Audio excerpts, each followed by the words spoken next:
This is the tragic story of Ophelia from Shakespeare's drama Hamlet. It shows Ophelia singing while floating in the water just before she will drown. There are several flowers in the water, not just random ones, but flowers with a meaning, telling some of her life story, like the daisies symbolizing her innocence, the violets referring to her virginity, and the roses represent love and beauty. Flowers became particularly popular during the Renaissance art period when artists started to depict the world surrounding them realistically. Not only did the flowers look pretty, but they were used to convey symbolic messages. And while you may associate a red rose with love and beauty, depending on the context, it may also be a reference to vanity or the blood of Jesus around his crucifixion. And what about a white lily? Does it represent the purity of the Virgin Mary, or perhaps a miracle that occurred to her husband Joseph? In this video we are going to explore the various meanings of several common flowers, including the lily, carnation, rose and violet. And as the meanings are not always that straightforward, I will leave other flowers for next week's video. The lily is very much associated with the Virgin Mary. You can see it in many of the Annunciation paintings. This is the Annunciation by the Dutch Baroque artist Hendrik ter Brugghen. And you can see how the Archangel Gabriel is greeting her with a white lily in her hands. This is a symbol for Mary's purity and virginity. Its origin goes back to Saint Bede, who in the early 8th century compared the Virgin Mary to a white lily, with the white petals symbolizing her pure body and the golden anthers symbolizing the radiance of her soul. The white lily has been consistently used throughout the centuries. Here's a painting by Botticelli from the 15th century where we can already recognize the subtle presence of a white lily. And this painting from the 20th century by John William Waterhouse shows a more feminine looking angel with a large white lily. Besides purity and virginity, it's also associated with things like chastity and modesty, all characteristics ascribed to the Virgin Mary. And while the lily is strongly related to Mary, it has an even older connection to the Greek goddess Hera, whose breast milk would have created the white lily. But quite the opposite as for Mary, Hera's lily was associated more with fertility and eroticism. Interestingly, the lily is also associated with Mary's husband Joseph, although he is much less frequently the subject of artworks. It goes back to a legend that Saint Joseph was chosen from among other men as the partner of Mary when a dove landed on his staff and made it blossom like a lily. It's a bit hard to see in this painting, but the figure at the center is Joseph holding a lily, although in some other paintings also some other flowers have been used, referring to the scene of Saint Joseph and the flowering rod. Finally, the lily is also associated with France and its royalties in the form of a fleur-de-lis, but then it appears in the more abstract form, as you can see here.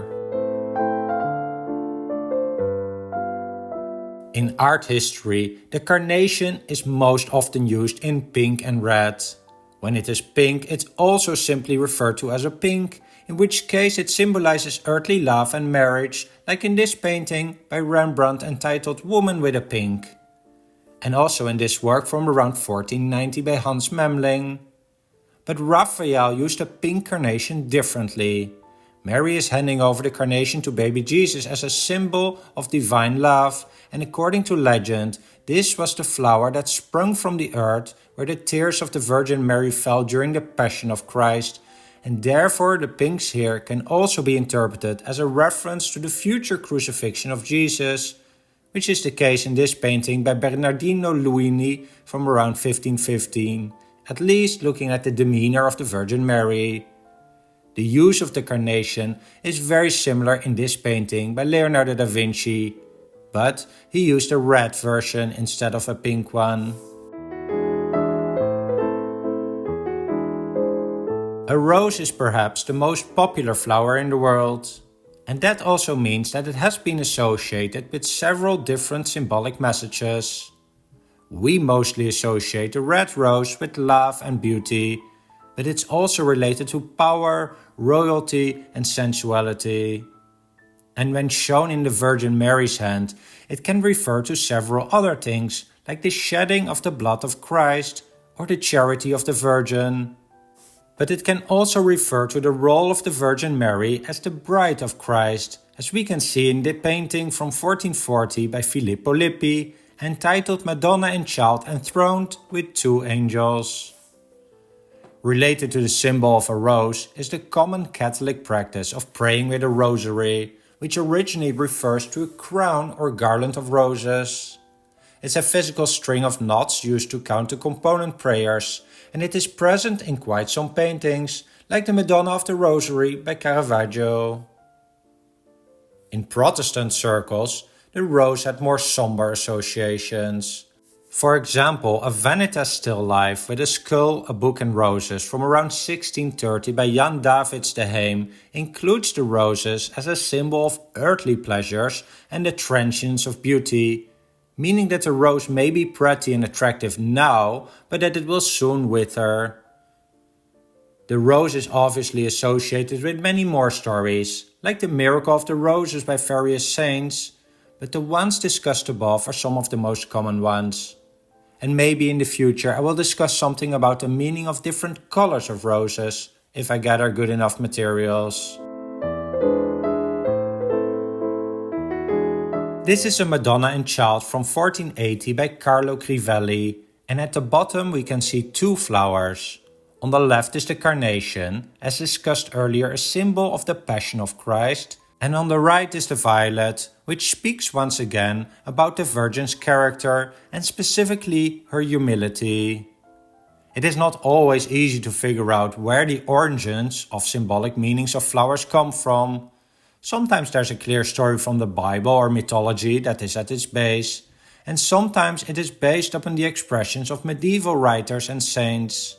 The 12th century Saint Bernard, for example, described Mary as the violet of humility, which is one of the several symbolic interpretations of this flower. Have a look at the Alba Madonna by Raphael, which is a nice illustration of the subtle presence of various unique flowers, ranging from cyclamen to dandelions. Each of them has an intended meaning, and we get to some of them in next week's video. Among the flowers, there are also violets, once again a reference to Mary's modesty and humility. Of course, the presence of a specific flower in a painting does not always have to have a deeper meaning. This painting from 1906 by John William Godward, for example, shows a lady with a bouquet of violets. It has no deeper meaning, other than it being pretty. And similarly, the daisies in this painting from 1886 are just part of the landscape. However, the general rule is that the older the artwork is, the more likely flowers have an important symbolic meaning. Like a Renaissance artist would not randomly include a flower in a religious scene. Well, I hope you enjoyed this first part about the symbolism of flowers in art history, and there are more flowers to come next week. Please feel free to support the channel in the usual ways and leave any comment down below with your thoughts and questions. Thanks for watching.